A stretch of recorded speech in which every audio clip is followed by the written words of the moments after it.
Dear friends, before beginning my talk, allow me to extend my warm greetings to you all. For the first time in more than 2 years, I am speaking personally to you through this video message, which was produced a few days before the 2020 Catholic Identity Conference. As you can see, I am very well. My health is excellent, and I am even better in spirit. This is also thanks to your prayers, to the support and the encouragement I receive from you and from so many friends and brothers from all over the world. Together we are all united in prayer and in the holy battle which we are called to fight, each on his own respective front, all gather under the mantle of the Most Holy Virgin, the Queen of the Victories, and under the protection of St. Michael the Archangel. I especially wish to thank Michael Matt, who kindly invited me with holy perseverance to speak to you. I believe that now is an opportune time for me to deliver the following address. The subject of my talk would be how the revolution of Vatican II serves the new world order. We live in extraordinary times. As each of us has probably understood, we find ourselves in a historical moment in time. Events of the past, which once seemed disconnected, prove now to be unequivocally connected, both in the principles that inspire them and in the goals they seek to achieve. A fair and objective look at the current situation cannot help but grasp the perfect coherence between the evolution of the global political framework and the role that the Catholic Church has assumed in the establishment of the new world order.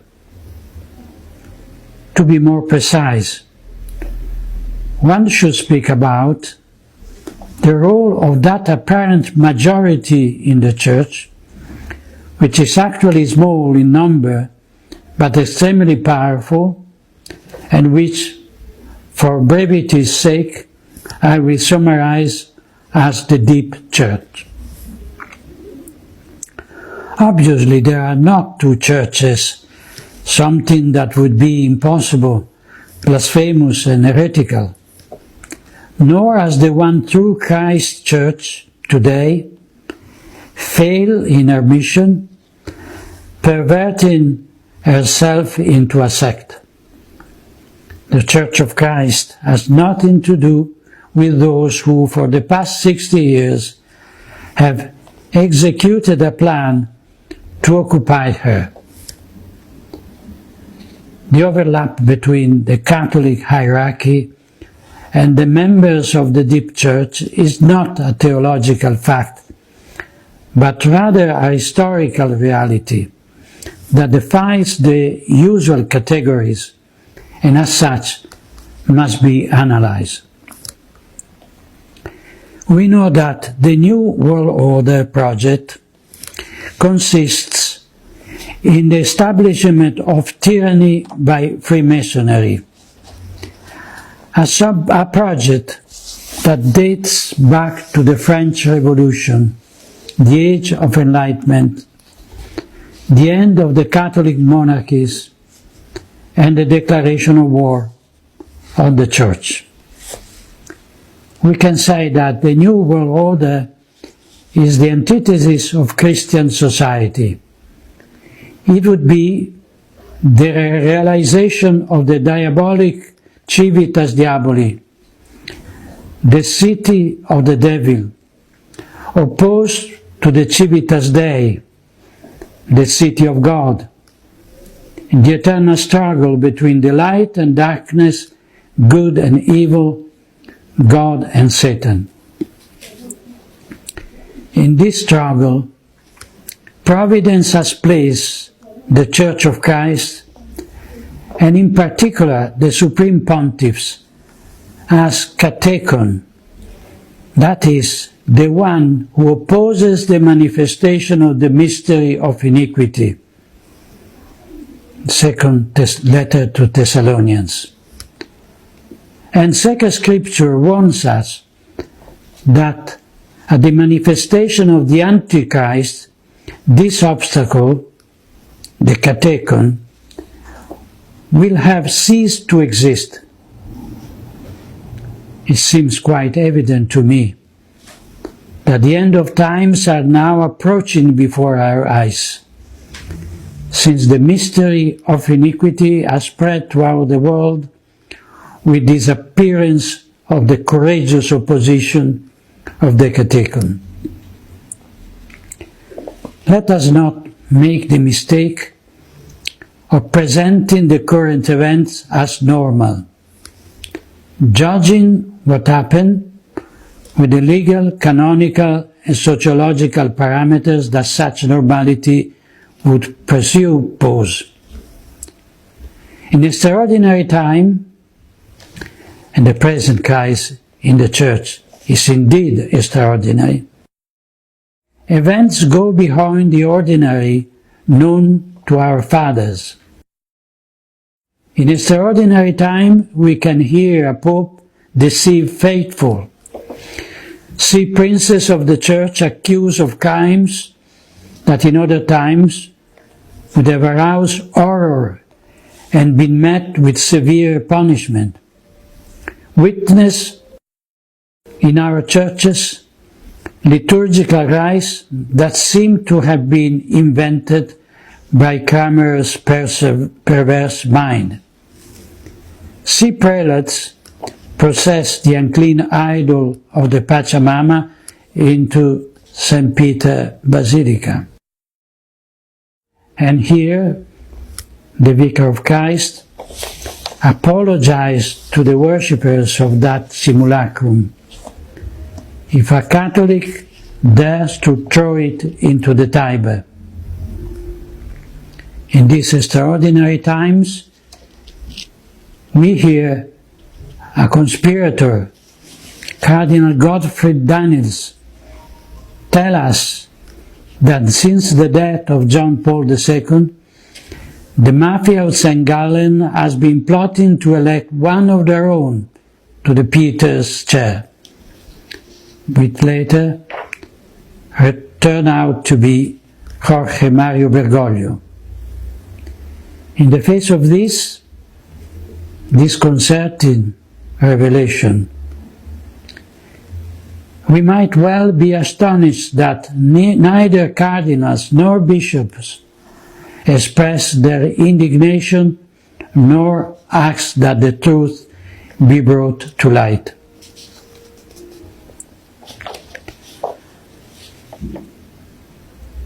I will talk now about the eclipse of the true Church. For 60 years, we have witnessed the eclipse of the true Church by an anti-Church that has progressively appropriated her name, occupied the Roman Curia and her dicasteries, dioceses and parishes, seminaries and universities, convents and monasteries. The anti-Church has usurped her authority, and its ministers wear a sacred garment. It uses her prestige and power to appropriate her treasure, assets and finances. Just as happened in nature, this eclipse does not take place all at once. It passed from light to darkness when a celestial body inserts itself between the sun and us. This is a relatively slow but inexorable process in which the moon of the anti-church follows its orbit until it overlaps the sun, generating a cone or shadow that projects over the earth. We now find ourselves in this doctrinal, moral, liturgical, and disciplinary cone or shadow. It is not yet the total eclipse that we'll see at the end of time, under the reign of the Antichrist, but it's a partial eclipse, which let us see the luminous crown of the sun encircling the black disk of the moon. The process that led to the today eclipse of the Church began with the modernism, without a doubt. The anti-church followed its orbit despite the solemn condemnations of the magisterium, which in that phase shone with the splendor of truth. But with the Second Vatican Council, the darkness of this spurious entity came over the Church. Initially it obscured only a small part, but darkness gradually increased. Whoever then pointed to the sun, deducing that the moon would certainly obscure it, was accused of being a prophet of doom, with those forms of fanaticism and intemperance that arise from the ignorance and prejudice. The case of Archbishop Marcel Lefebvre and a few other prelates confirms, on one hand, the far-sightedness of these shepherds, and, on the other hand, the disjointed reaction of their adversaries, who out of fear of losing power, using all their authority to deny the evidence and kept hidden their own true intention. To continue the analogy, we can say that in the sky of the faith, an eclipse is a rare and extraordinary phenomenon.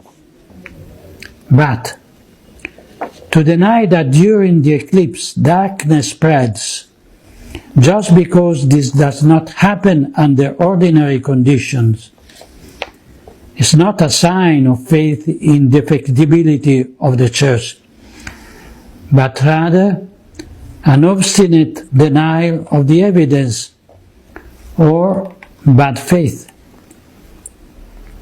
The Holy Church, according to Christ's promises, will never be overwhelmed by the gates of hell, but does not mean that she will not be, or is not already, overshadowed by her infernal forgery, the anti-church. That moon, not by chance, we see under the feet of a woman in the book of the Revelation. I quote, "A great sign appeared in heaven, a woman clothed with the sun, with the moon under her feet, and on her head a crown of 12 stars. The moon is under the feet of the woman, with above all mutability, above all earthly corruption, above the law of fate and the kingdom of the spirit of this world. And this is because that woman, who is at once the image of Mary most holy and of the Church, is amicta sole, clothed with the Son of the righteousness that is Christ, exempted from all demonic power, as she takes part in the mystery of the immutability of Christ, as St. Ambrose wrote. She remained unbruised, if not in her militant kingdom, certainly in the suffering one and the purgatory, and in the triumphant ones in paradise.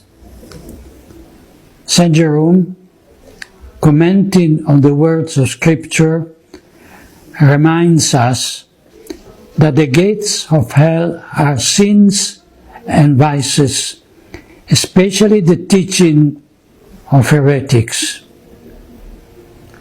We know, therefore, that even the synthesis of all heresies represented by modernism and its updated conciliar versions can never definitively obscure the splendor of the bride of Christ, but only for a brief period of the eclipse, that Providence, in its infinite wisdom, has allowed to draw from it a greater good.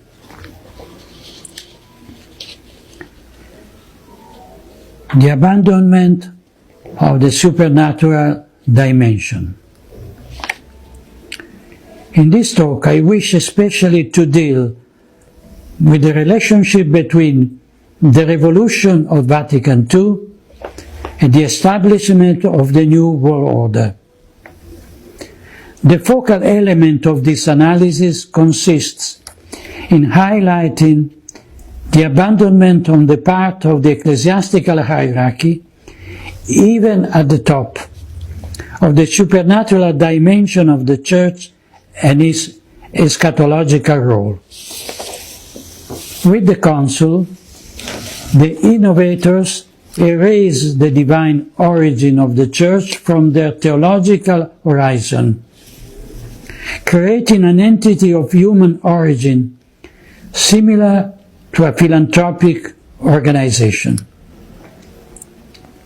The first consequence of this ontological subversion was the necessary denial of the fact the bride of Christ is not and cannot be subject to change by those who exercise vicarious authority in the name of the Lord.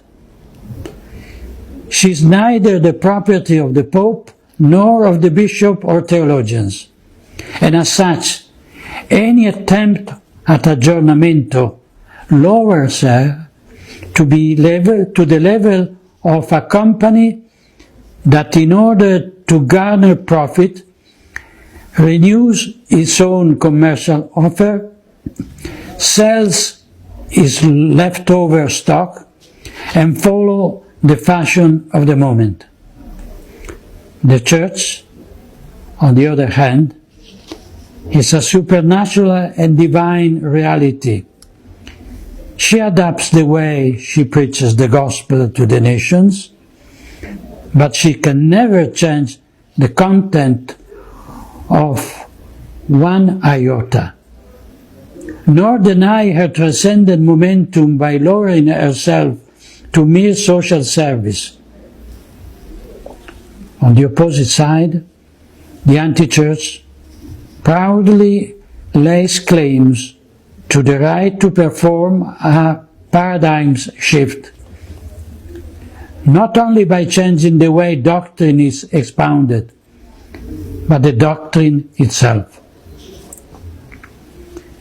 Insisting on what the magisterium teaches is useless. The innovator's brazen claim to have the right to change the faith stubbornly following the modernist approach.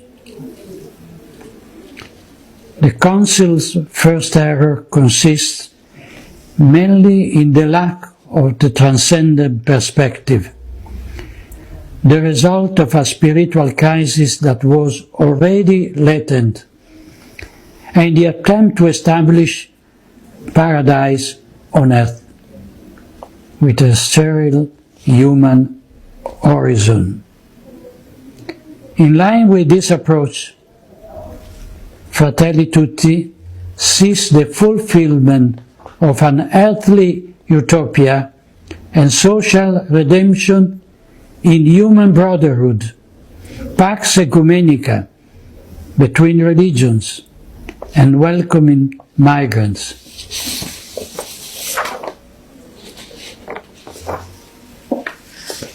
The sense of inferiority and inadequacy.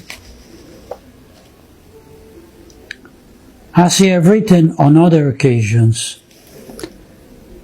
the revolutionary demands of the Nouvelle Théologie found fertile ground in the Council Fathers because of a serious inferiority complex vis-à-vis the world. There were times in the post-war period when the revolution led by Freemasonry in the civil, political and cultural spheres breached the Catholic elite, persuading it of its inadequacy in the face of the epochal challenge that is now inescapable. Instead of questioning themselves and their faith, this elite bishop, theologian, intellectual recklessly attributed responsibility for the imminent failure of the Church to a rock-solid hierarchical structure, to a monolithic doctrinal and moral teaching, looking at the defeat of the European civilization that the Church had helped to form. The elite thought that the lack of agreement with the world was caused by the intransigence of the papacy and the moral rigidity of priests not wanting to come to terms with the zeitgeist and open up. This theological approach stems from the false assumption that between the Church and the contemporary world there can be an alliance, a consonance of intent, a friendship. Nothing could be further from the truth, since there can be no respite in the struggle between God and Satan, between light and darkness. I quote from the Genesis, "I put enmity between thee and the woman, and between thy seed and her seed. He shall bruise thy head, and thou shalt bruise his heel." This enmity willed by God Himself, which places Mary most holy and the Church as eternal enemies of the ancient serpent. The world has its own prince, who is the enemy, a murderer from the beginning, and a liar, courting a pact of non-belligerence with the world means coming to terms with Satan. This overturns and perverts the very essence of the Church, whose mission is to convert as many souls to Christ for the greater glory of God, without ever laying down arms against those who want to attract them to themselves and to their damnation. I will talk about the idem sentire of the Revolution and the Council. The Council Fathers' sense of inadequacy was only increased by the work of the innovators whose heretical ideas coincided with the demands of the world. A comparative analysis of modern thought confirmed the idem sentir, the same feeling or same mind of the conspirators with every element of the revolutionary ideology. I leave the description of these comparative details in the written version of my lecture.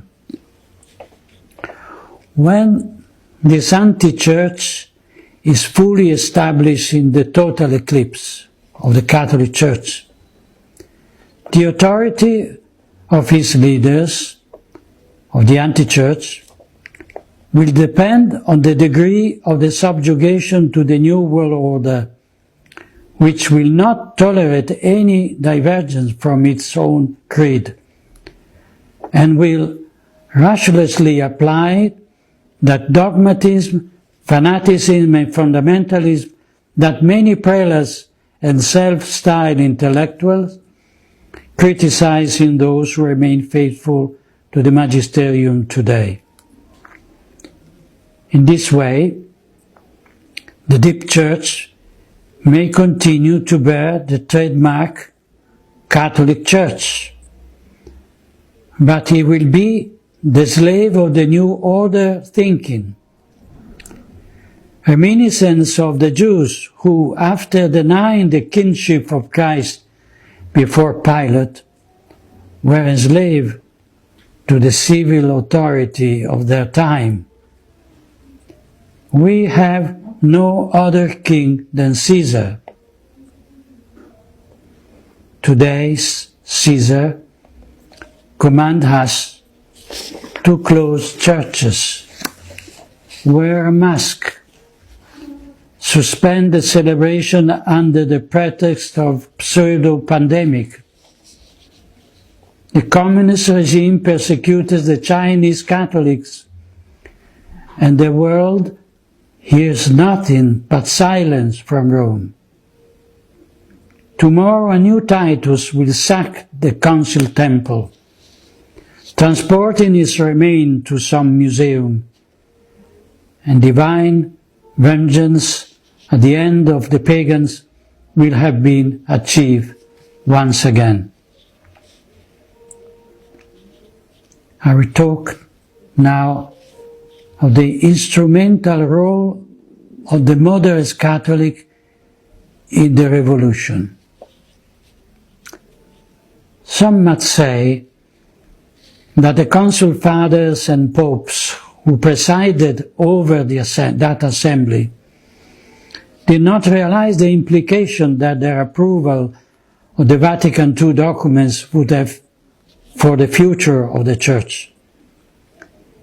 If this were the case, if there had been any subsequent regrets in their hasty approval of equivocal texts or texts close to heresy, it is difficult to understand why they were unable to put an immediate stop to abuses, correct errors, clarify misunderstandings and omissions.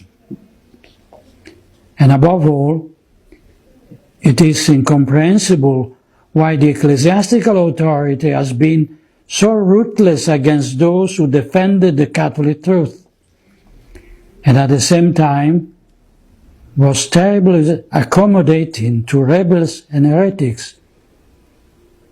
In any case, the responsibility for the conciliar Christ must be laid at the feet of the authority, which even amid 1,000 appeals to collegiality and pastoralism, has jealously guarded its prerogatives, exercising them only in one direction, that is, against the Pusillus Greeks, the little flock, and never against the enemies of God and the Church.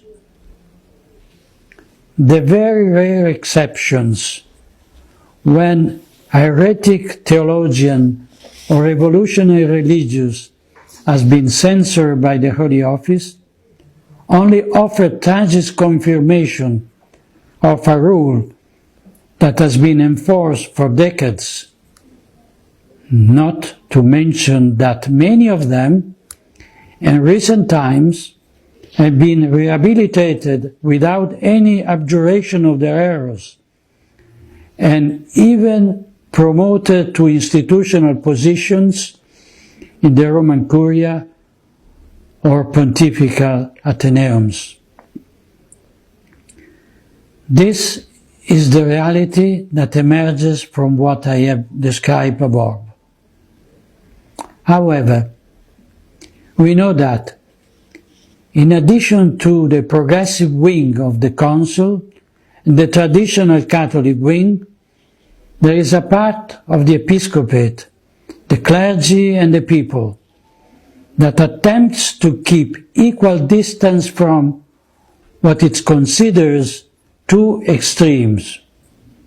I'm talking about the so-called conservatives, that is, a centristic part of the ecclesiastical body that ends up carrying water for the revolutionaries, because while rejecting their excesses, it shares the same principles. The error of the conservatives lies in giving a negative connotation to traditionalism and in placing it on the opposite side of progressivism. The aura mediocritas, via media, consist in arbitrarily placing themselves not only between two vices, but between virtues and vice. They are the ones who criticize the excesses of the Pachamama or the most extreme Bergoglio's statements, but who do not tolerate the Council being questioned, let alone the intrinsic link between the conciliar cancer and the current metastasis. The correlations between political conservatism and the religious conservatism consists in adopting the center, a synthesis between the right thesis and the left antithesis, according to the Hegelian approach, so cherished by moderate supporters of the Council.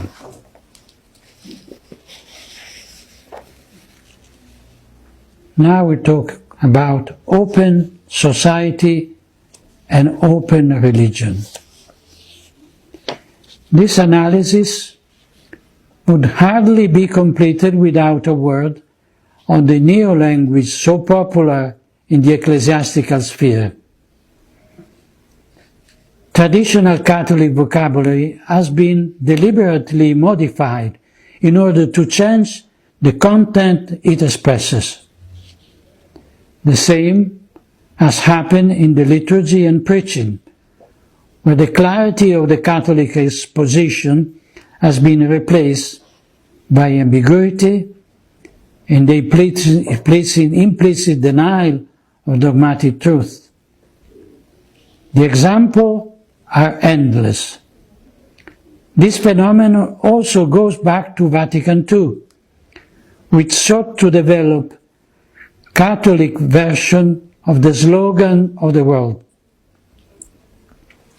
Nevertheless, I would like to emphasize that all those expressions that are borrowed from secularistic lexicon are also part of the new language.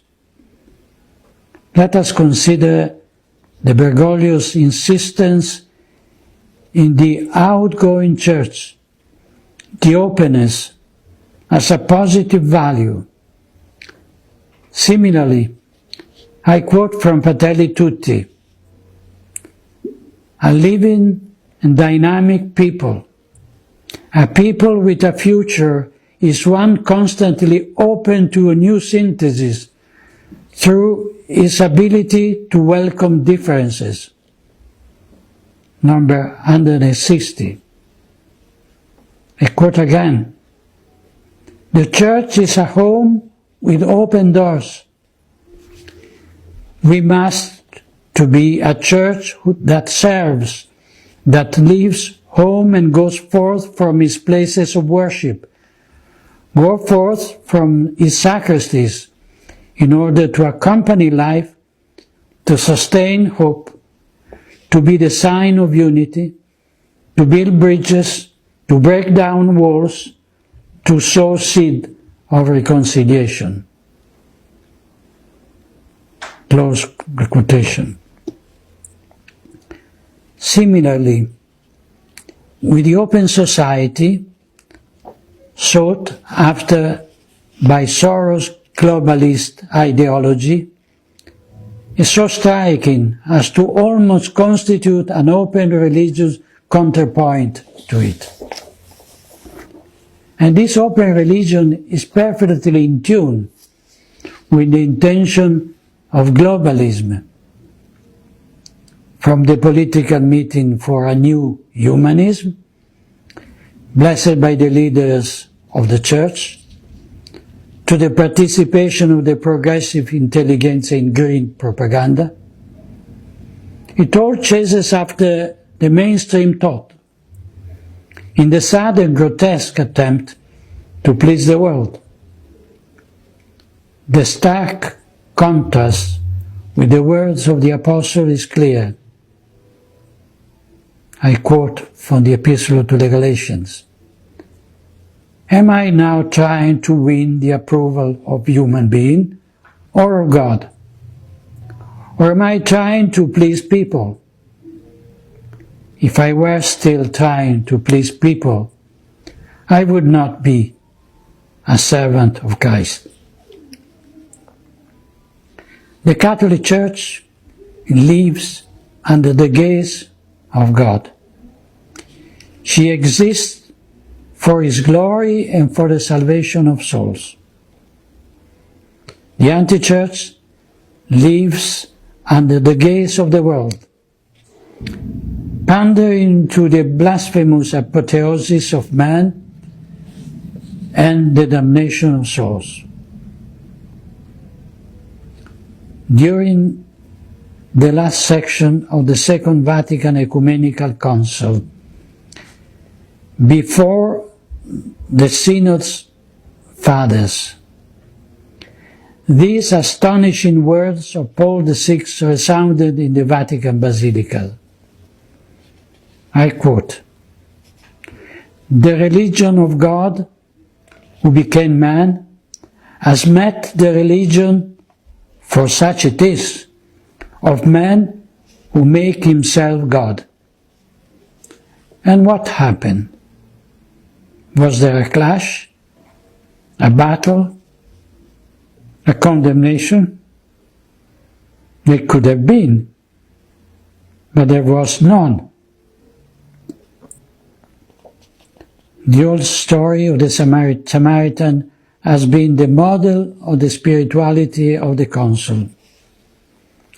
A feeling of boundless sympathy has permeated the whole of it.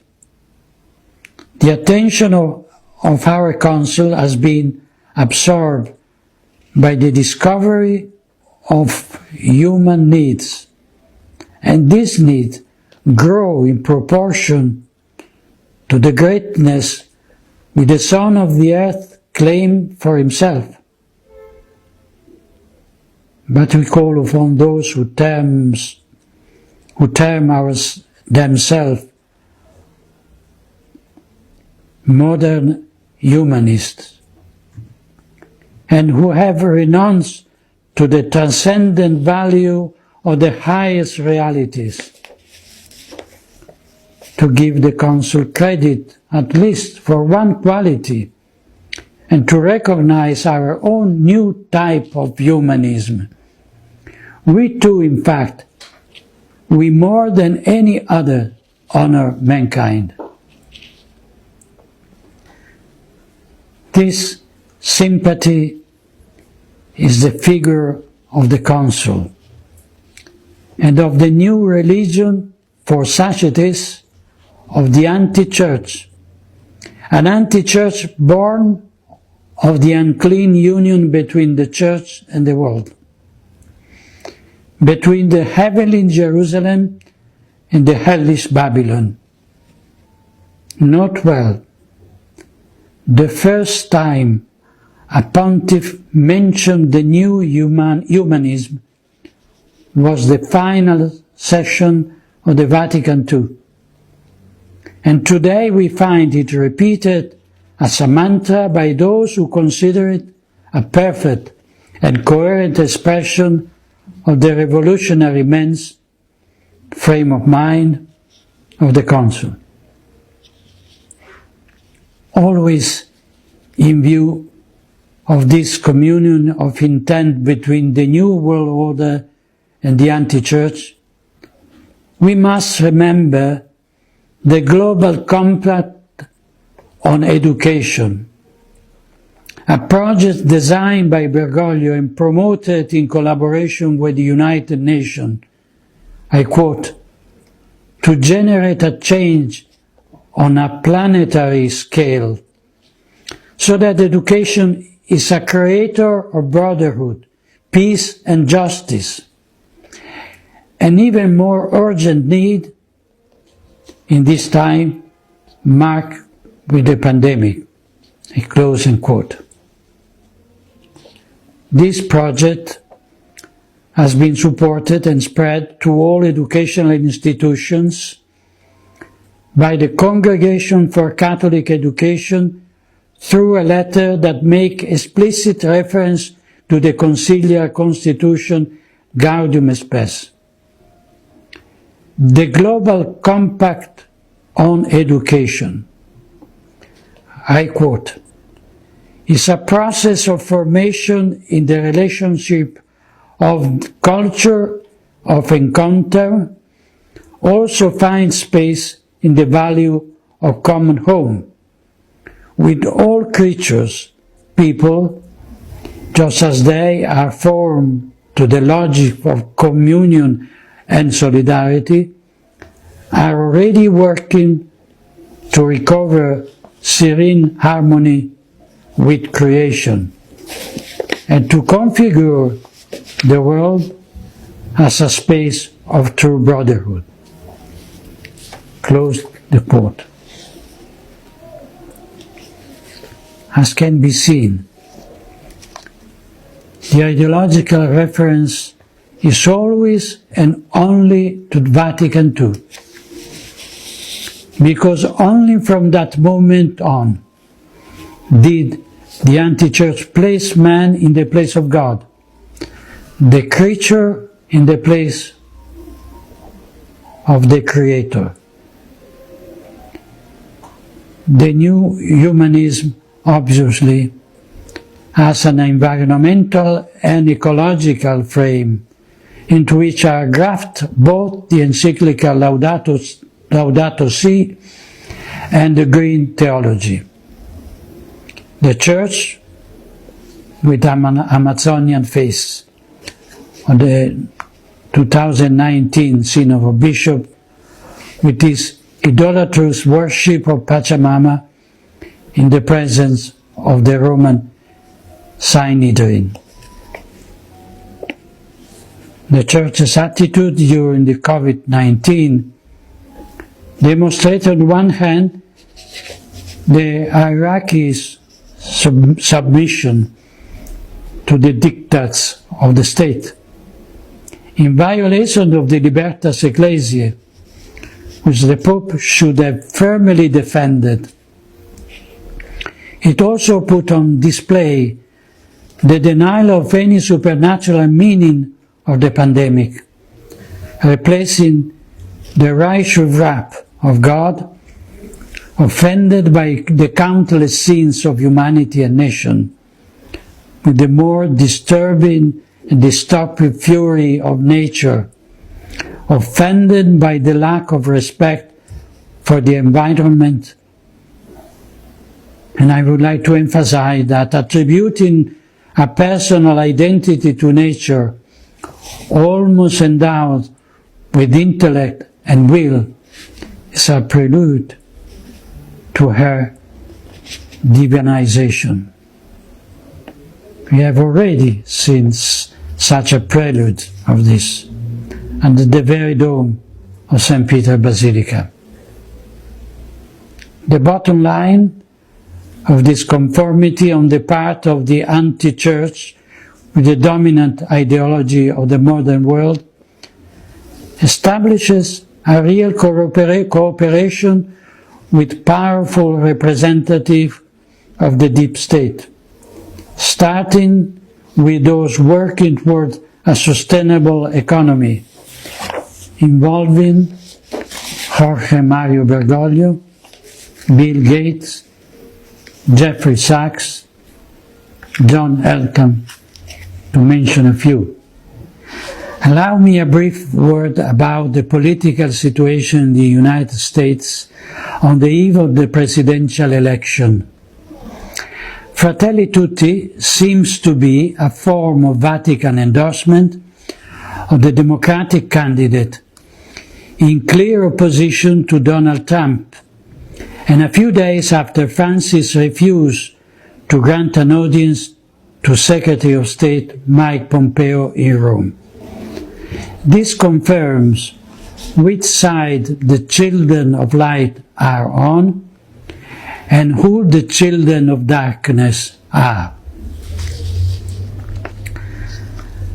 I'm talking now about the ideological foundation of brotherhood. The theme of brotherhood, an obsession for Bergoglio, finds itself first formulation in Nostra Aetate and Dignitatis Humanae. The latest encyclical, Fratelli Tutti, is the manifesto of this Masonic vision in which the cry Liberté, Égalité, Fraternité replaced the gospel for the sake of a unity among men that leaves out God. Note that the document on human fraternity for world peace and living together, signed in Abu Dhabi on February 4, 2019, was proudly defended by Bergoglio with this word, I quote, "From the Catholic point of view, the document did not go 1 millimeter beyond the Second Vatican Council." I close the quote. Cardinal Miguel Ayuso Guizot, President of the Pontifical Council for Interreligious Dialogue, comments in the Civiltà Cattolica, I quote,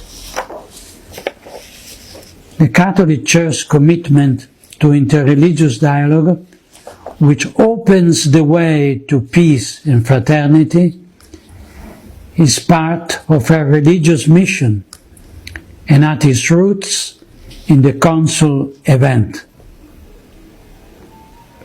I close the quote. Once again, the Council of Vatican II confirms that it is at the origin of Bergoglian metastasis. The fil rouge, the common thread that unites the Council with the cult of the Pachamama, also passed through Assisi, as my brother Athanasius Schneider rightly pointed out in his recent speech.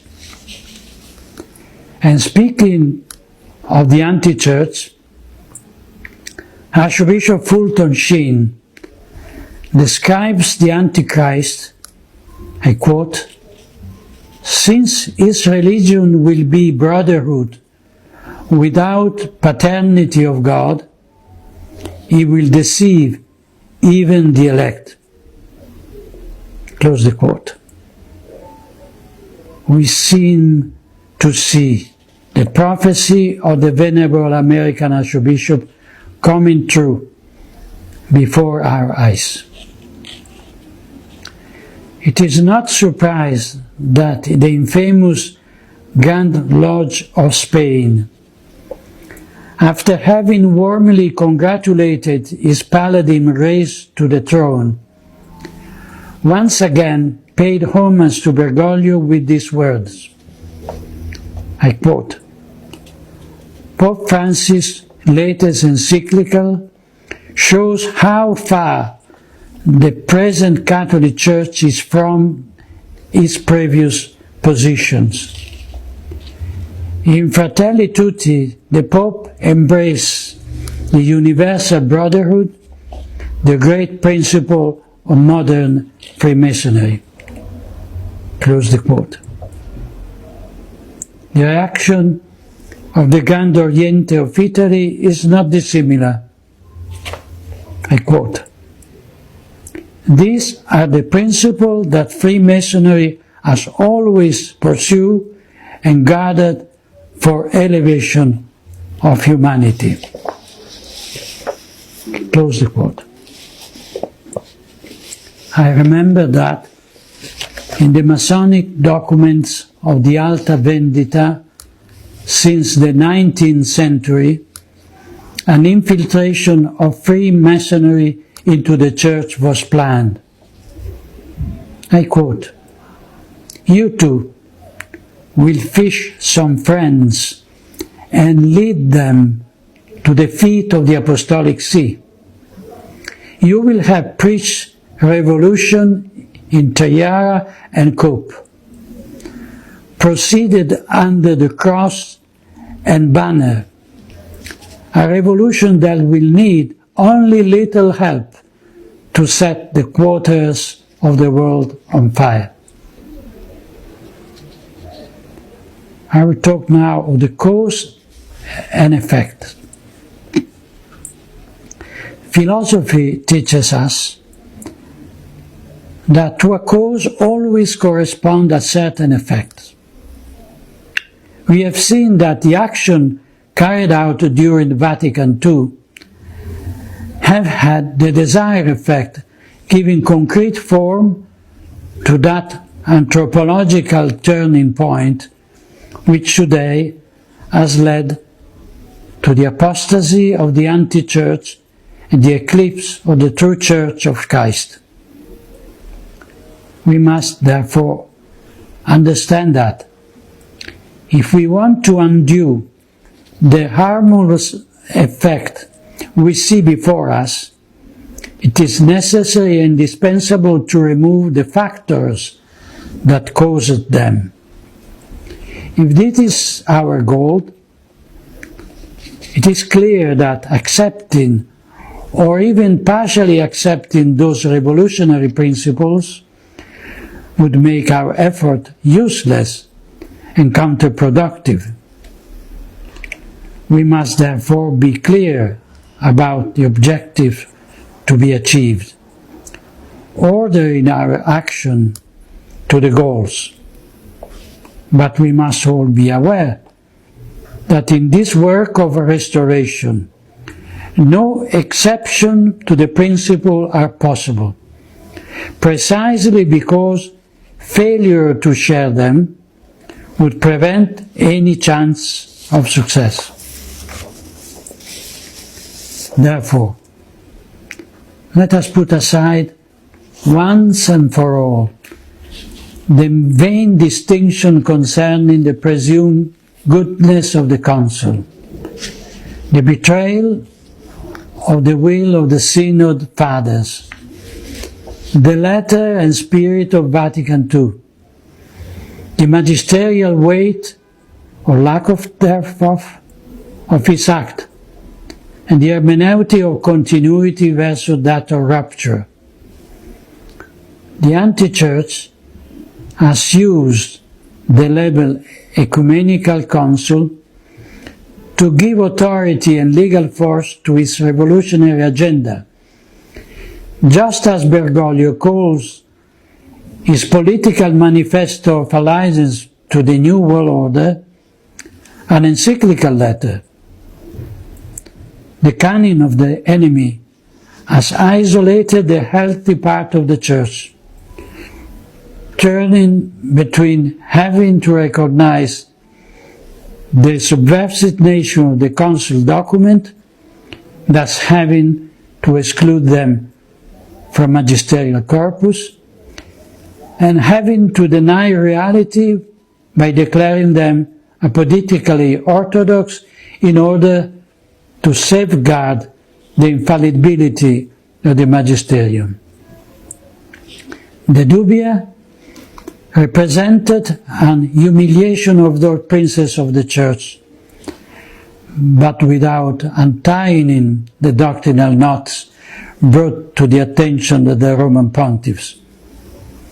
Bergoglio does not respond, precisely because he does not want to deny or confirm the implied errors, thus exposing himself to the risk of being declared heretic and losing the papacy. This is the same method used with the council, where ambiguity and the use of imprecise terminology prevent the condemnation of the error that has been implied. But the jurist knows very well that, in addition to the blatant violation of the law, one can also commit a crime by circumventing it, using it for evil purposes. Contra legem fit, quod infraudem legit fit. The Latin would say, what circumvents the law is against it. To conclude, the only way to win this battle is to go back to doing what the Church has always done, and to stop doing what the anti-Church asks of us today, that which the true Church has always condemned. Let us put our Lord Jesus Christ, King and High Priest, back at the center of the life of the Church, and above that, at the center of the life of our communities, of our families, of ourselves. Let us restore the crown to Our Lady Mary Most Holy, Queen and Mother of the Church. Let us return to celebrate the traditional Holy Liturgy worthily, and to pray with the words of the saints, not with the rambling of the modernists and heretics. Let us begin again to savor the writings of the fathers of the Church and the mystics, and to throw into the fire the works imbued with modernism and immanentic sentimentalism. Let us support with prayers and material help the good priests who remain faithful to the true faith, and withdraw all support from those who have come to terms with the world of his lies. And above all, I ask you in the name of God, let us abandon that sense of inferiority that our adversaries have accustomed us to accept. In the Lord's war, they do not humiliate us. We certainly deserve every humiliation for our sins. No, they humiliate the majesty of God and the bride of the Immaculate Lamb. The truth that we embrace does not come from us, but from God. To let truth be denied, or to accept that it must justify itself before the heresies and errors of the anti-Church, is not an act of humility, but of cowardice and pusillanimity. Let us be inspired by the example of the holy Maccabees martyrs before a new Antiochus, who ask us to sacrifice to idols and to abandon the true God. Let us respond with their words, praying to the Lord. So now, O Sovereign of the heavens, send a good agent to spread terror and trembling before us. By the might of your arm, may the blasphemers who come against your holy people be struck down. Let me conclude my talk today with a personal memory. When I was Apostolic Nuncio in Nigeria, I learned about a magnificent popular tradition that came out from the terrible war in Biafra, and which continued to this day. I personally took part in it during a pastoral visit to the Archdiocese of Onitsha, and I was very impressed by it. This tradition, called Block Rosary Children, consists in a gathering of thousands of children, even very young ones, in each village or neighborhood for the recitation of the Holy Rosary, to implore peace. Each child holding a little piece of wood, like a mini altar, with an image of Our Lady and a small candle on it. In the day leading up to November 3rd, I invite everyone to join in a Rosary Crusade, a sort of siege of Jericho, not with 7 trumpets made of ram's horns sounded by priests, but with the Hail Marys of the little ones and the innocents to bring down the walls of the deep state and of the deep church. Let us join with little ones in the Block Rosary Children, imploring the woman clothed with the sun, that the reign of Our Lady and Mother may be restored, and the eclipse that afflicts us shortened. May God bless this holy intention.